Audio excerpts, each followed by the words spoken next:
When Norvell Welsh was killed in the fighting at Peebles Farm, September of 1864, the Union had made some gains. So when they built a fort at that site, they named it after him. It's Fort Welsh. You can still visit it to this day.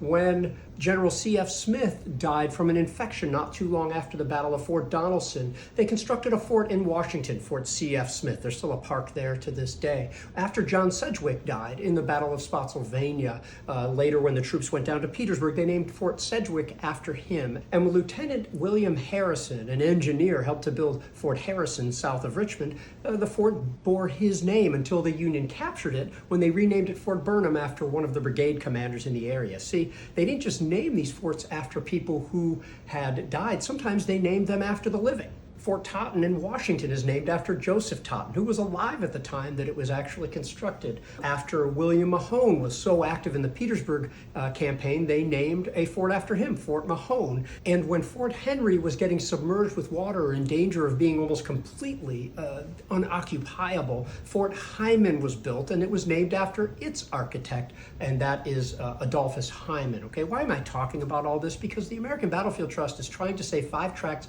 at 4 battlefields, and one of them is Fort Hyman, right across from Fort Henry and not far from Fort Donelson. And something incredible has happened. While we're trying to preserve Fort Hyman, another half acre or so actually became available at Fort Hyman. We have an opportunity to actually save a little bit more there. That's the purpose of this video. We hope you can get involved.